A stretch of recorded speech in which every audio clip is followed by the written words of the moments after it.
Es un honor volver a contar en Radio Sefarad con la presencia de Gabriel Albiac. Bienvenido, Gabriel. Muy buenas tardes y muchísimas gracias, como siempre. Gabriel Albiac es uno de nuestros filósofos más importantes, una persona a la que acudimos en momentos de zozobra como estos que vivimos. No sé por dónde empezar, Gabriel. Irán, Europa, Israel, bueno, está todo conectado, Pues claro. cualquiera de los puntos es suficientemente problemático.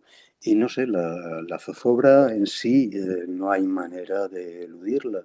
Quizás sencillamente tratar de entenderla un poco para no volvernos locos en medio de ese caos. Ujú. ¿Qué tenemos que entender como europeos de todo lo que está pasando? ¿Es el fin de la Europa que como la entendíamos o la queríamos entender? Como europeos específicamente, vamos a ver, yo llevo muchos años manteniendo una tesis que probablemente muy pocos analistas mantengan, que es que Europa como tal desaparece en la Gran Guerra, es decir, desaparece entre 1914 y 1919, y que la Segunda Guerra Mundial lo que hace es barrer a una Europa que había renunciado ya a existir. De algún modo, Europa vive en una especie de añoranza del suicidio desde esos dos conflictos militares que efectivamente destrozan completamente el espíritu europeo y que tienen una consecuencia que hoy vivimos en una forma extrema, pero que llevamos prácticamente un siglo viviendo, la de que Europa se niega en absoluto a tomar la menor iniciativa de cara a su defensa o a la defensa de los sistemas de valores en función de los cuales Europa fue configurada a lo largo de siglos. Vamos a ver, hemos cedido desde la Segunda Guerra Mundial. Bueno, en primer lugar, en la Segunda Guerra Mundial no acabó en un reparto entre Hitler y Stalin de la totalidad de Europa, sencillamente porque Estados Unidos intervino y salvó a Europa de sí misma. En su propia dinámica, Europa iba encaminada directamente a la destrucción. Y después de la Segunda Guerra Mundial, hemos vivido probablemente el periodo de mayor esplendor económico que haya vivido, que hayamos vivido en Europa. En Francia se habla de los 30 gloriosos para referirse a los 3 decenios que siguen a la Segunda Guerra Mundial. Eso es absolutamente cierto, pero tampoco deberíamos engañarnos. Ese esplendor económico se hace sobre la base de no participar en lo más mínimo en los gigantescos gastos militares que se despliegan entre las grandes potencias a lo largo de ese periodo. Europa ha podido vivir en el esplendor sencillamente porque todo su gasto militar lo asumió Estados Unidos durante medio siglo. Claro, la caída del muro de Berlín acababa con esa coartada. ¿Por qué? Porque naturalmente si Estados Unidos efectuaba una inversión militar tan fuerte en Europa, no era por una especie de benevolencia más o menos angelical, sino porque efectivamente Europa suponía el muro de contención frente a la hipótesis más que razonable de expansión soviética. Desaparecido el muro, desaparece la coartada y es el momento en que se inician todos los grandes, como decir, todas las grandes negociaciones europeas en materia económica que culminan de algún modo en Maastricht en el momento en que Alemania y Francia deciden que una de dos, o se integra una nueva política económica y política en general encaminada de algún modo a configurar Europa como una unidad, por supuesto una unidad múltiple, una unidad federal, como se quiera, pero una unidad, o que de lo contrario Europa iba encaminada a la extinción. Y el problema es que ese proyecto lo hemos visto fracasar, Ujú. entre otras cosas, porque lo que ha sido incapaz Europa desde entonces es lo que desde el primer día se afirmó como prioritario, la necesidad de configurar un ejército propio. Eso era Y demasiado caro. ujú, la economía, el dinero, ¿no? Como factor fundamental para todo lo que estamos atravesando ahora. en esa Europa en crisis, en esa Europa en decadencia, ¿qué papel juega el antisemitismo? ¿Es nuevo este antisemitismo que estamos sufriendo, Gabriel, o es el de Bueno, siempre? en el siglo XX, a inicio de los años 30, el que fue el gran teórico del Estado y de la juridicidad nacionalsocialista alemana, Carl Schmitt, lo formula con una tesis que es muy vieja, pero a la que él da una estructura formal clarísima. El modo de identificar a algo que no encuentra su identidad es inventar un enemigo, a ser posible un enemigo terrible, un enemigo demoníaco, un enemigo que busca mi destrucción. El Estado que consiga eso, decía Schmitt, conseguirá automáticamente nuclear en torno así a todos sus ciudadanos. Vamos a ver, en una Europa que ha perdido todos sus ideales, que ha perdido todas sus perspectivas, que en el sentido propio del término no tiene futuro, aquello del no future de los años 80, en estos momentos no es una fórmula de rockeros, es una terrible realidad que atosiga a todos los ciudadanos europeos. ¿A dónde demonios vamos? Esa cosa que no tiene precedente, pero que en toda Europa se vive. Por primera vez nuestros hijos necesariamente van a vivir peor o mucho peor que nosotros. Esa ausencia de futuro, naturalmente, ¿cómo decir?, da al traste con todos los grandes ideales, con todas las grandes ideologías de avance, de adelanto, de progreso.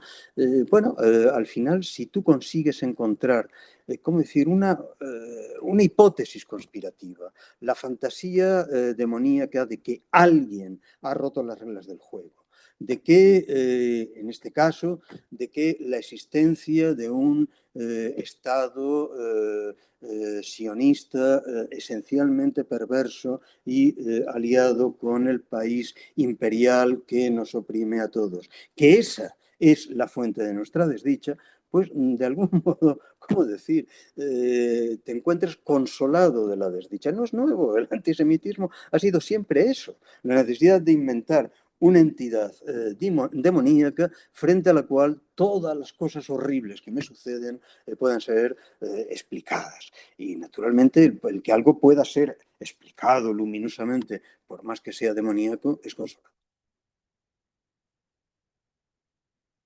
No te oigo, perdóname, pero no te Perdona, oigo. sí, es Ahora, lamentable, sí, perdóname tú a mí, es lamentable que no se entienda o que no se busque ese demonio, por ejemplo, en Irán, ¿no?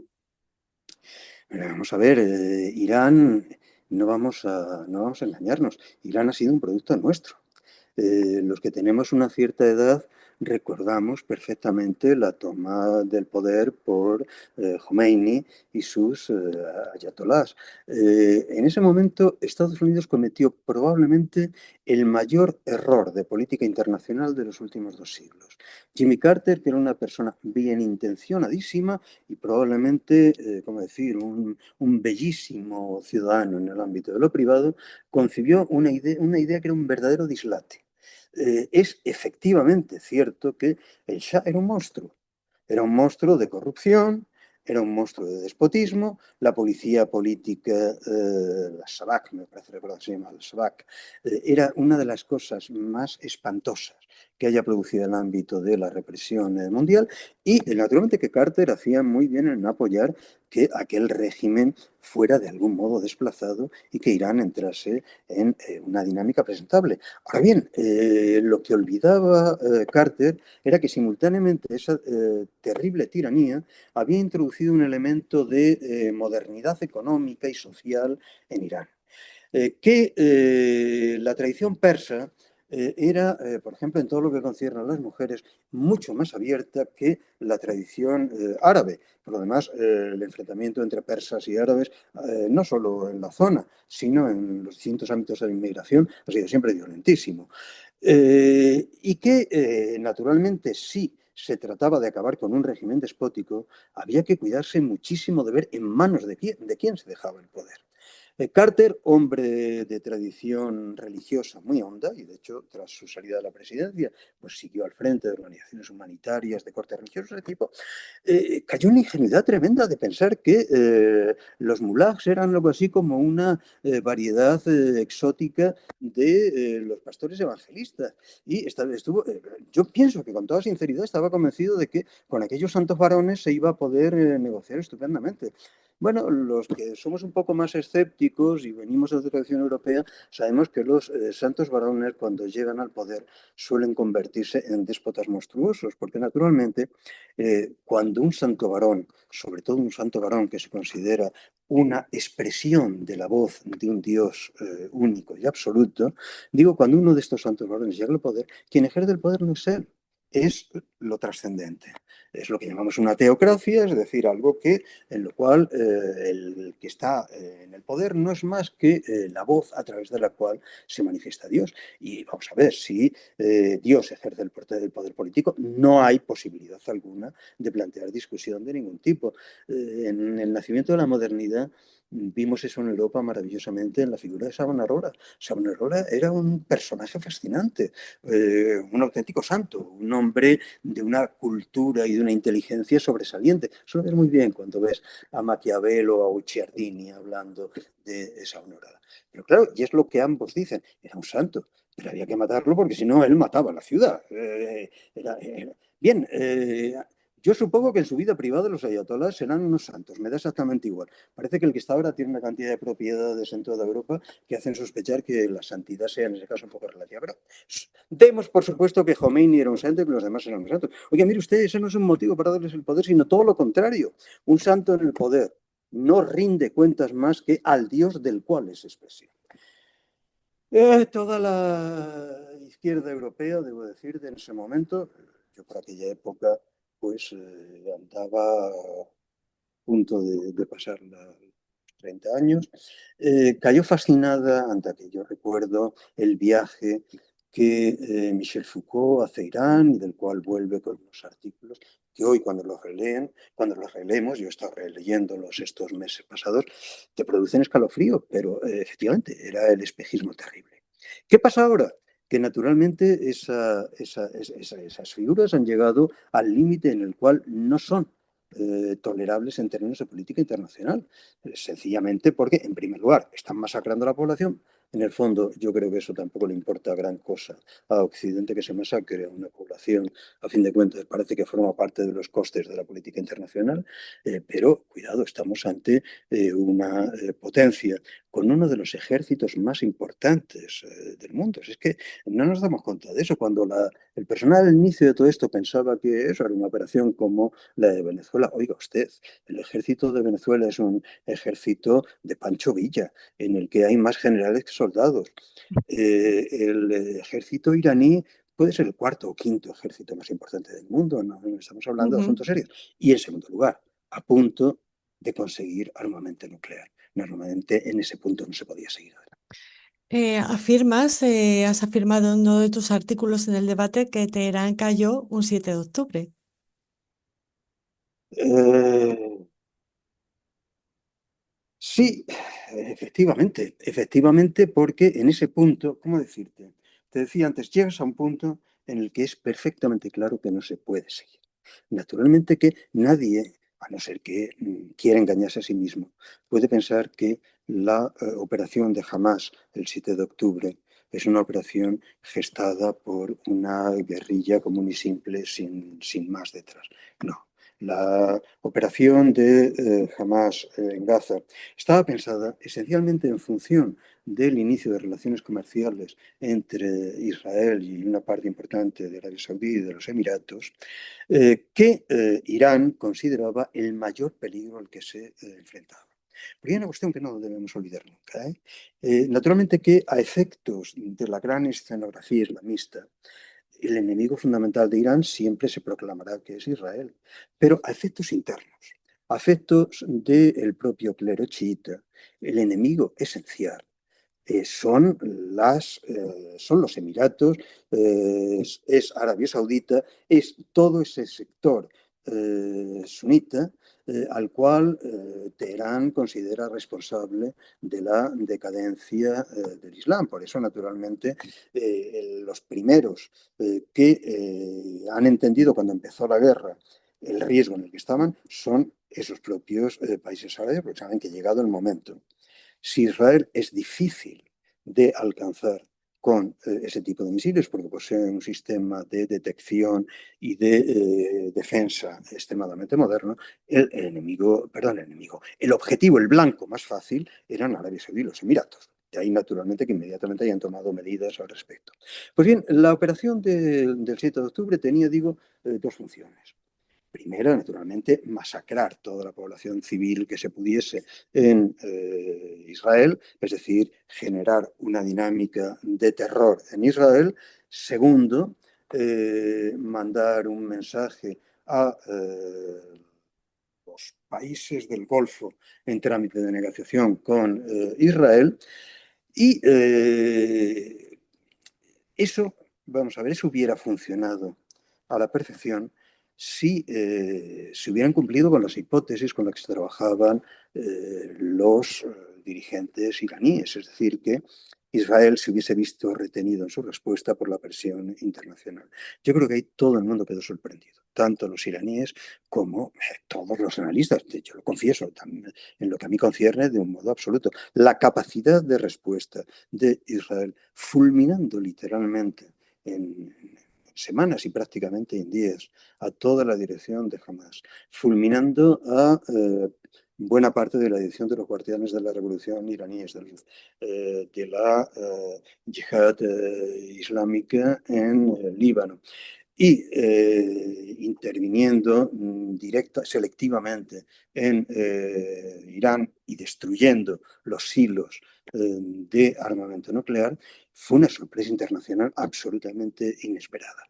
A partir de ahí yo pienso que todo el mundo tenía claro que el momento final del régimen de los ayatolás podía, o en todo caso debía haber llegado, que lo que quedaba ahí era un régimen cadavérico que solamente podría sobrevivir a base de matar sin límite, que es lo que pasó a hacer inmediatamente dentro de su población, porque naturalmente olvidamos que esta guerra ha venido precedida por una matanza que en las semanas que han durado las manifestaciones, en los cálculos menos amplios, supone entre 20 y 30.000 muertos a tiros en las calles. Es que las fuerzas represivas en Teherán no operan con armas de disuasión, no, sencillamente matan a tiros a los manifestantes. Los cálculos más bajos son entre 20 y 30.000 habitantes iraníes. Naturalmente, si extiendes eso a los años de la tiranía de los ayatolás, son cientos de miles. Pero en todo caso, era como decir, la constancia de que eso no podía seguir así. Gabriel, no te podemos pedir que hagas una previsión de lo que va a pasar. Hemos escuchado parte de tu diagnóstico, pero sí me gustaría que terminaras con un mensaje para nuestros oyentes. No sé si es eh, de Previsión, esperanza. previsión, a ver, un analista yo creo que no debe dar ni esperanzas ni desesperaciones, sino un poco ver cuáles son las posibilidades.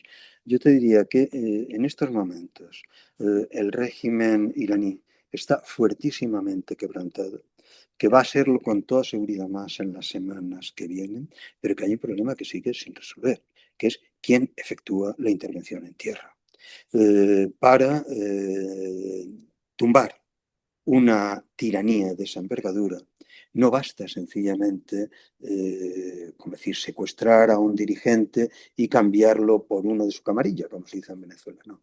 Desgraciadamente lo que hace falta es tomar físicamente el poder. Yo pienso que ahí hay solo dos hipótesis posibles.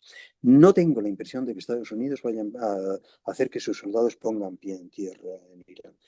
Pero hay al menos dos hipótesis. Una primera, estamos olvidando que en Irán hay dos ejércitos distintos. Y dos ejércitos distintos entre los cuales desde su nacimiento ha habido ciertas diferencias. Si quieres una referencia histórica, es el mismo modelo de funcionamiento del ejército regular alemán y de las SS durante nació primero las SA y luego las SS. Es decir, el ejército tradicional, el ejército regular y por otro lado un ejército de partido. Aquí tenemos al ejército regular, el ejército tradicional, y por otro lado no un ejército de partido, sino un ejército de religión, un ejército religioso, un ejército al mando directamente de los dirigentes religiosos, que es la Guardia de la Revolución.